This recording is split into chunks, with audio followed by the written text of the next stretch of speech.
കേരളത്തിലെ രാഷ്ട്രീയ ഭൂപടത്തിൽ എപ്പോഴും സജീവമായ ചർച്ചകൾക്ക് വഴിമാറുന്ന മണ്ഡലമാണ് പെരുമ്പാവൂർ. എന്നാൽ ഇത്തവണ തെരഞ്ഞെടുപ്പ് പ്രഖ്യാപനത്തിന് പിന്നാലെ UDF ക്യാമ്പിലുണ്ടായ നാടകീയ നീക്കങ്ങൾ പെരുമ്പാവൂരിനെ സംസ്ഥാന രാഷ്ട്രീയത്തിന്റെ തന്നെ ശ്രദ്ധാകേന്ദ്രമാക്കി മാറ്റിയിരിക്കുകയാണ്. സീറ്റിംഗ് MLA ആയ എൽദോസ് കുന്നംപള്ളിയെ മാറ്റി പകരം മനോജ് മുത്തേടനെ സ്ഥാനാർത്ഥിയായി പ്രഖ്യാപിച്ചതാണ് നിലവിലെ എല്ലാ രാഷ്ട്രീയ കോലാഹലങ്ങൾക്കും അടിസ്ഥാനം. കഴിഞ്ഞ 10 വർഷമായി പെരുമ്പാവൂരിൽ UDFന്റെ മുഖമായിരുന്നു എൽദോസ് കുന്നംപള്ളി. മണ്ഡലത്തിൽ സജീവമായിരുന്ന ഒരു ജനപ്രതിനിധിയെ മാറ്റാനുള്ള തീരുമാനം ഹൈക്കമാൻഡിൽ നിന്നുണ്ടായപ്പോൾ അത് പ്രാദേശിക നേതൃത്വത്തെയും പ്രവർത്തകരെയും ഒരുപോലെ ഞെട്ടിച്ചു. സ്ഥാനാർത്ഥി പ്രഖ്യാപനം നടന്നതിന് തൊട്ടു പിന്നാലെ പെരുമ്പാവൂർ നഗരത്തിൽ എൽദോസ് അനുകൂലികൾ നടത്തിയ പ്രകടനം UDF നേതൃത്വത്തിന് വലിയ തലവേദനയാണ് സൃഷ്ടിച്ചത്. തങ്ങളുടെ പ്രിയപ്പെട്ട നേതാവിനെ മനഃപൂർവ്വം തഴഞ്ഞതാണെന്നുള്ള വികാരമാണ് പ്രവർത്തകർക്കിടയിലുള്ളത്. എൽദോസിനെ മാറ്റാനുള്ള കൃത്യമായ കാരണം പാർട്ടി വിശദീകരിക്കാത്തതും പ്രതിഷേധത്തിന് ആക്കം കൂട്ടി. ഈ ആഭ്യന്തര കലഹം വോട്ടായി മാറുമെന്ന പ്രതീക്ഷയിലാണ് LDF ക്യാമ്പ്. KSUവിലും യൂത്ത് കോൺഗ്രസിലും വളർന്നു വന്ന മനോജ് മുത്തേടൻ പാർട്ടിക്ക് അപരിചിതനല്ല. എന്നാൽ ഒരു സീറ്റിംഗ് MLAയെ മാറ്റി കടന്നു വരുമ്പോൾ നേരിടേണ്ടി വരുന്ന അപരൻ എന്ന ലേബൽ മാറ്റിയെടുക്കുക എന്നതാണ് അദ്ദേഹത്തിന് മുന്നിലെ ആദ്യത്തെ വെല്ലുവിളി. വളരെ കരുതലോടെയും വിനയത്തോടെയുമാണ് മനോജ് തൻ്റെ പ്രചാരണ പ്രവർത്തനങ്ങൾ ആരംഭിച്ചിരിക്കുന്നത്. എൽദോസ് തൻ്റെ അടുത്ത സുഹൃത്താണ്. ഞങ്ങൾ 1996 മുതൽ രാഷ്ട്രീയത്തിൽ ഒന്നിച്ച് നടന്നവരാണ് എന്ന മനോജിൻ്റെ വാക്കുകൾ പ്രവർത്തകർക്കിടയിലെ അമർഷം തണുപ്പിക്കാനുള്ള ബോധപൂർവമായ ശ്രമമാണ്.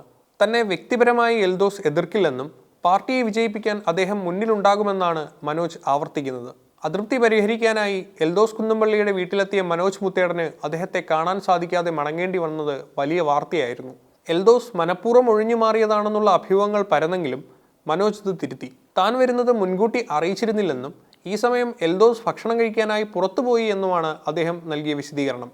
രാഷ്ട്രീയത്തിലെ ഈ ഒളിച്ചുകളി എൽദോസിന്റെ പ്രതിഷേധത്തിന്റെ ഭാഗമാണോ എന്നും വരും ദിവസങ്ങളിൽ വ്യക്തമാകും. സ്ഥാനാർത്ഥി പ്രഖ്യാപനത്തിന് ശേഷം എൽദോസ് കുന്നംപള്ളി പുലർത്തുന്ന മൗനം UDF നേതൃത്വത്തെ വല്ലാതെ ഭയപ്പെടുത്തുന്നുണ്ട്.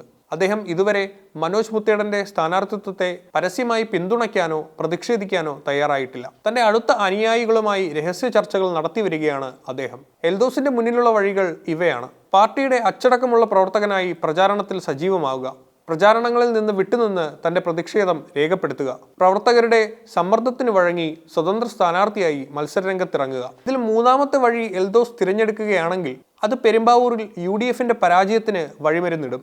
അതുകൊണ്ട് തന്നെ എൽദോസിനെ അനുനയിപ്പിക്കാൻ KPCC തലത്തിലുള്ള മുതിർന്ന നേതാക്കൾ രംഗത്തിറങ്ങിക്കഴിഞ്ഞു. മനോജ് മുത്തേടൻ തന്റെ പ്രസംഗങ്ങളിലെല്ലാം ആവർത്തിക്കുന്ന ഒന്നാണ് 1996 മുതലുള്ള KSU ബന്ധം. അന്ന് ഒന്നിച്ച് കൊടിപിടിച്ചവർ ഇന്ന് 2 തട്ടകത്തിലാകില്ലെന്ന വിശ്വാസമാണ് അദ്ദേഹം പങ്കുവയ്ക്കുന്നത്. പെരുമ്പാവൂരിലെ വോട്ടർമാർക്കിടയിൽ ഈ സൗഹൃദക്കാട് എത്രത്തോളം ഫലിക്കുമെന്ന് കണ്ടറിയണം. സ്ഥാനാർത്ഥി നിർണയത്തിലെ ആശയക്കുഴപ്പം സ്വാഭാവികമാണ്. അതൊരു വ്യക്തിപരമായ വിരോധമല്ല. എൽദോസിന്റെ വിജയത്തിനായി മുന്നിൽ നിൽക്കും, മനോജ് മുത്തേടൻ പറഞ്ഞു. മണ്ഡലത്തിലെ വികസന പ്രവർത്തനങ്ങൾ എൽദോസ് ഭംഗിയായി നിർവഹിച്ചിട്ടുണ്ടെന്നും അത് തുടരാനാണ് താൻ ആഗ്രഹിക്കുന്നതെന്നും അദ്ദേഹം കൂട്ടിച്ചേർത്തു. UDFലെ ഈ പുകച്ചിൽ LDF കൃത്യമായി നിരീക്ഷിക്കുന്നുണ്ട്. ഭരണവിരുദ്ധ വികാരത്തേക്കാൾ UDFലെ പടല പിണക്കങ്ങൾ വോട്ടാക്കി മാറ്റാനാണ് അവരുടെ ശ്രമം. മറുഭാഗത്ത് NDAയും കരുത്തുറ്റ സ്ഥാനാർത്ഥിയെ രംഗത്തിറക്കി വോട്ട് വീതം വർദ്ധിപ്പിക്കാനുള്ള ശ്രമത്തിലാണ്. UDF വോട്ടുകളിൽ വിള്ളലുണ്ടായാൽ അത് തങ്ങൾക്ക് ഗുണമാകുമെന്ന് BJPയും കണക്ക് കൂട്ടുന്നു. പെരുമ്പാവൂർ ഒരു സമ്മിശ്ര വോട്ട് ബാങ്കുള്ള മണ്ഡലമാണ്. കർഷകരും തൊഴിലാളികളും വ്യാപാരികളും ഒരേപോലെ നിർണായകമായ ഇവിടെ വ്യക്തിപ്രഭാവത്തിന് വലിയ സ്ഥാനമുണ്ട്. എൽദോസ് കുന്നംപള്ളിക്ക് മണ്ഡലത്തിലുള്ള വ്യക്തിപരമായ സ്വാധീനം വോട്ടാക്കി മാറ്റണമെങ്കിൽ അദ്ദേഹം പ്രചാരണ രംഗത്ത് സജീവമാകേണ്ടത് അനിവാര്യമാണ്.